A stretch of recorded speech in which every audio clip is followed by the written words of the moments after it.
Hello friends, welcome to Princess cooking channel.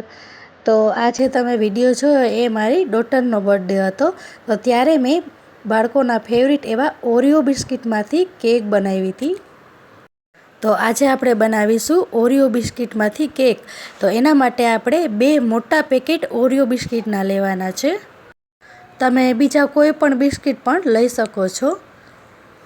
પછી આ રીતે આપણે બિસ્કિટમાંથી ક્રીમ અલગ કરી લેવાનું છે. બધા જ બિસ્કિટમાંથી આપણે ક્રીમ અલગ કરી લેશું. હવે આપણે બિસ્કિટના ટુકડા કરી લેશું. એટલે મિક્સરમાં આપણે આનો ભૂકો કરવાનો છે, એટલે આસાનીથી થઈ જાય. એક મિક્સર જાર લેશું અને એમાં આપણે આ બિસ્કિટ બધા એડ કરી દેવાના છે. અને હવે આપણે આને ક્રશ કરી લેશું.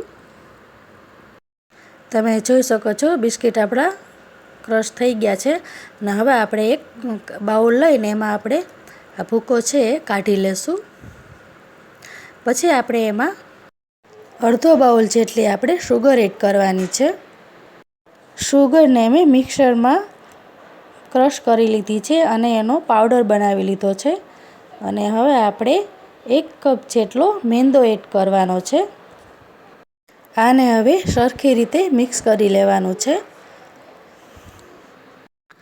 મિક્સ થઈ જાય પછી આપણે આમાં 1 ચમચી જેટલો બેકિંગ પાવડર એડ કરવાનો છે. અડધીથી થોડી ચમચી આપણે સોડા એડ કરીશું.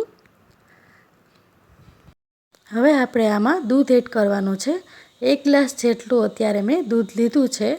જરૂર પડે એ પ્રમાણે દૂધ એડ કરીશું. અને હવે આપણે આને એક જ ડાયરેક્શનમાં મિક્સ કરવાનું છે. તમે જોઈ શકો છો એક જ બાજુ આને આપણે મિક્સ કરતા રહેવાનું છે.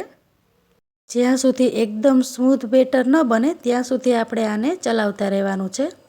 અને આ રીતે આપણે બેટર તૈયાર થઈ ગયું છે. હવે આપણે આમાં થોડુંક ઓઇલ એડ કરીશું. તમે બટર પણ એડ કરી શકો છો. અને હવે આને આપણે સરખી રીતે મિક્સ કરી લેશું. હવે કુકરને આપણે પ્રીહીટ કરવા મૂકી દેશું અને એમાં એક સ્ટેન્ડ પણ રાખી દેશું. એક કેકનું ટીન લેશું. એમાં આપણે બટર પેપર લગાડવાનું છે. બટર પેપર લગાડાઈ જાય એટલે એમાં આપણે ઓઇલ સ્પ્રેડ કરી લેશું. ઓઇલ સ્પ્રેડ થઈ જાય એટલે આ બેટર છે એ એમાં આપણે એડ કરી દેવાનું છે. અને બેટરને આપણે આ રીતે ટેપ કરી લેવાનું છે 2-3 વાર, એટલે સરખી રીતે સેટ થઈ જાય. કુકર પ્રીહીટ થઈ ગયું છે અને કેકના ટીનને હવે આપણે આમાં મૂકી દેશું. અને આ કુકરની સીટી છે એ આપણે કાઢી લેવાની છે. કેકને હવે ટૂથપીકથી ચેક કરી લેશું. કેક આપણી તૈયાર થઈ ગઈ છે. ને હવે આને આપણે બહાર લઈ લેશું. કેક એકદમ સરસ રીતે બેક થઈ ગઈ છે અને સોફ્ટ પણ સરસ થઈ છે. અને હવે વ્હીપ ક્રીમ બનાવીશું. એના માટે 1 બાઉલ જેટલી મેં ઘરની જે દૂધની મલાઈ હોય છે એ લીધી છે. તમે બહારથી તૈયાર પણ લઈ શકો છો. અને 2 ચમચી જેટલી સુગર એડ કરી છે. અને 1 ચમચી જેટલું આપણે બટર એડ કરવાનું છે. એ બિસ્કિટનો જે ક્રીમવાળો આપણે જે ભાગ કાઢ્યો હતો એ આમાં એડ કરીશું. બટરમાં આપણે આને સ્મૂથ આ રીતે ક્રીમ બનાવી લેવાની છે. હવે એક પાઇપિંગ બેગમાં આપણે ક્રીમ ભરી લેવાનું છે. આ રીતે આપણે બધું ક્રીમ આમાં ભરી લેશું.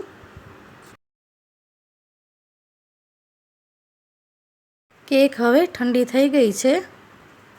એક નાઈફ વડે આપણે આની સાઈડ છોડી લેશું. એક ટ્રે લઈ અને કેકને આપણે અનમોલ્ડ કરી લેશું. આ રીતે ટેપ કરી અને તમે જોઈ શકો છો આપણી કેક છે એ સરસ થઈ ગઈ છે અને બટર પેપર પણ આસાનીથી નીકળી જાય છે. તમે ઓઇલ અથવા બટર વડે પણ ટીનને ગ્રીસ કરી અને કેક બનાવી શકો છો. કોનને આગળથી કટ કરી લેશું. કેકને આપણે વચ્ચેથી કટ કરી અને મેં 2 ભાગ કરી લીધા. એમાં આપણે આ એક ભાગ ઉપર ક્રીમ લગાડી લેશું અને એના ઉપર આપણે આ બીજો ભાગ આપણે મૂકી દેશું. હવે ચોકલેટ ગનાશ બનાવીશું. વાસણમાં પાણી લઈ અને ઉકળી જાય એટલે એમાં આપણે આ ચોકલેટને મેલ્ટ કરવાની છે. ચોકલેટ આ રીતે મેલ્ટ થઈ જાય પછી આપણે કેક ઉપર પોર કરી દેશું. બધી જ સાઈડ લગાડાઈ જાય એટલે આપણે આને ફ્રીઝરમાં સેટ થવા દેશું. કેક સેટ થઈ ગઈ છે. હવે આપણે આને ડેકોરેટ કરીશું. અત્યારે હું ક્રીમ અને ચોકલેટ બોલ્સ લઉં છું. તમે આની જગ્યાએ જેમ્સ પણ લઈ શકો છો, એ પણ ખૂબ જ સરસ લાગે છે. તમે કોઈ પણ રીતે આને ડેકોરેટ કરી શકો છો. અને બાળકોને તો ચોકલેટ ખૂબ જ ભાવે છે, એટલે તમે આનાથી ડેકોરેશન કરશો એટલે એને ખૂબ જ ગમશે. આ રીતે બધા જ બોલને આપણે મૂકી દઈશું. હવે આપણે સાઈડમાં પણ ચોકલેટ સ્પ્રિંકલ કરી લેવાની છે. બધી સાઈડ આપણે ચોકલેટ લગાડી લેશું. તો તૈયાર છે આપણી ઓરિયો બિસ્કિટની કેક. તો હવે આપણે આને કટ કરી લેશું. અને તમે જોઈ શકો છો એકદમ સરસ અને સોફ્ટ કેક બની છે.